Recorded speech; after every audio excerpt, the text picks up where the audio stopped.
Hello, everybody. This is take 3. There won't be another. 5 TTM returns to share with you. I got looking back at my tracker before I hit record here, and because I got thinking, I'm just not really getting a lot of returns. And it's because I've only sent 20 requests out this year. That's pretty embarrassing for someone who calls himself a TTMer. So I need to up my game there, but there's some really cool stuff in here. I think you'll enjoy it, so let's check it out.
So first off, I hope it's not too noisy with the fan going.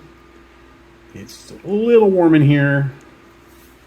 I'll speak up if I get really concerned about it.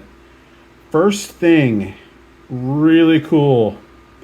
This is a record-long success for me. I've been TTMing for quite a while. And after, usually 5 years, you start figuring you won't see stuff again. But how about 10 years? So this request was sent March 7th of 2014. It came back 3,287 days later. A record for yours truly. And it is John Valentin. And at one point, I was trying to get as much as I could for this 95 Leaf set. 95? Yeah, 95. Then this was kind of a throw-in. Some ink transfer here, which happens. 10 years. You never know when cards are going to come back. Happy to have that, of course. This next one, I have no record of when I sent it. Sometimes I get sloppy. So I guess maybe I sent out 21 this year. But this is 3 for 3. I'm assuming that's what was in the envelope. Sam Militello, who played for the New York American League team. By the way, how are they doing this year? I haven't really checked. There's the 93 Ultra. Great design. 93 Donruss, so-so design. And the reason I probably sent this to begin with, Stadium Club 93. I checked my records. You know it's coming. He only has one Stadium Club card. That means we have a Stadium Club run. There's our friend. Thanks for always playing along. I always get positive feedback when we do the running. So this next guy is an American hero. He was drafted twice in 1968, once by the Steelers, once by the U.S. Army. To live forever, you have to endure.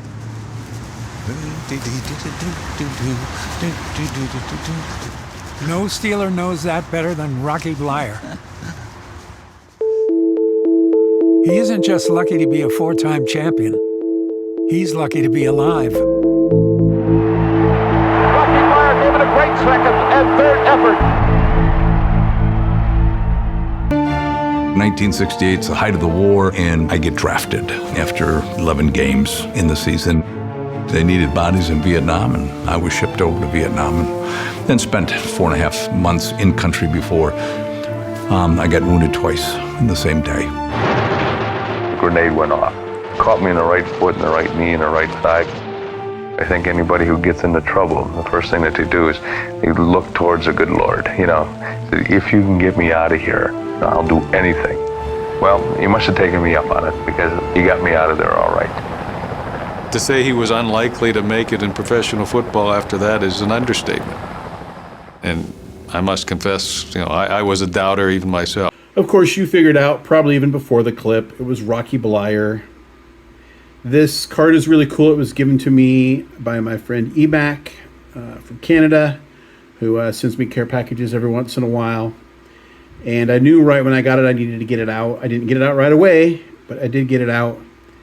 And really happy to have a Rocky Bleier. I think I have 2 other cards that I've TTM'd over the years to him. But this one is a slab candidate because it really looks great. And just happy to get it. It does say features memorabilia from Rocky Bleier. Does that mean a jersey? Not necessarily. It doesn't even... Well, it does feel kind of like a jersey.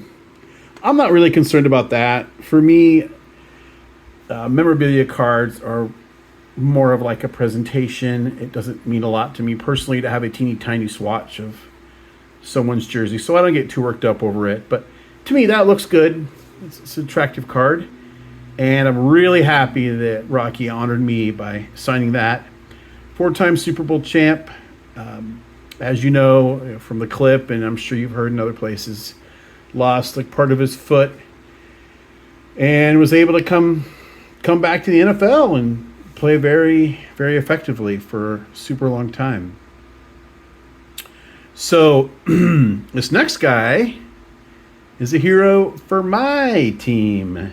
He is exactly what he is, a Hall of Fame, once in a franchise type of offensive tackle. I mean, there's the legends like an Anthony Munoz and stuff, and he's like that to me. Like the fact that he was such a large man, He's huge. And running dang near 5. I think even in college one time he was clocked at under 5, like a 4.9 or 4.8 at like 300 pounds in the 40-yard dash. I mean, this guy was just a freak of nature athletically. And it sounds like he was a heck of a hooper and all those things, but just on top of it, just a fantastic kind of member of the community, his foundation. I mean, just Walter Jones is, front and back, just one of the best things that ever happened to the Seattle franchise. Absolutely, absolutely. So he played 180 games, all with Seattle, and during that time, the Seahawks attempted 5,500 passes with Jones on the field. He gave up only 23 sacks in that entire time, and he was penalized for holding just 9 times. 9 is insane, man. Like there's guys we have right now that get 9 in 3 weeks, it feels like. Yeah, totally. That's right. Just 20 days for a Football Hall of Famer, Walter Jones. Great Seahawk.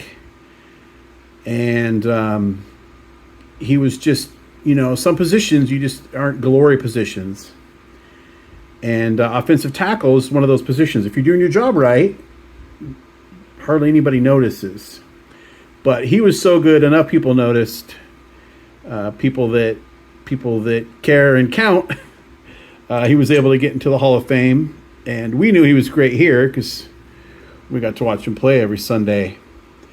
Really happy to get this bazooka. Again, I don't know if this is actual jersey or whatever. And you can tell that's mounted on it's not a card with a white border. There's that. And still, every once in a while, I get a chance to send to a celebrity for one of my mini collections, like sitcoms I like, or movies, or what have you. And this guy happened to be in 2 of my all-time favorite TV shows. So, first he was in Seinfeld.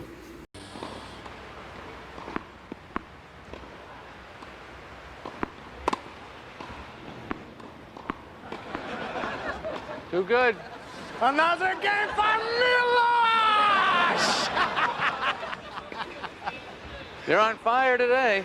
Hey, Patty, look at this guy. He's awful. He's not a man, this Jerry. He's not even married like I am. Look at the big baby. Hey, big baby, are you wetting yourself? Maybe it is time for you to be changed. And there I have Milos on the Seinfeld custom. So Jerry agreed to throw a tennis match, or game rather, to Milos to help restore his manhood in front of his wife after being embarrassed. Milos had pretended like he knew a lot about tennis to sell Jerry a racket. And anyway, he was trying to help Milos look good in front of his wife, and Milos was taken a little too far. So Mark Harelik's the actor.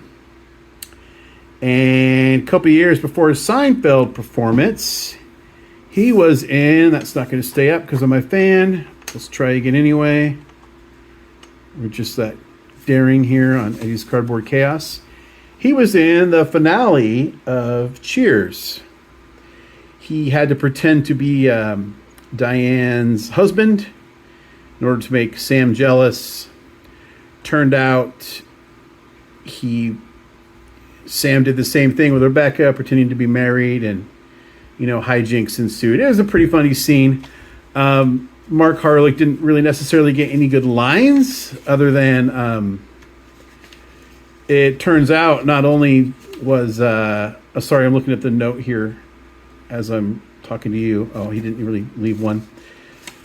Not only was he not married to Diane, but he was not straight, and his boyfriend or husband barged in, and anyway, the rest is comedy gold.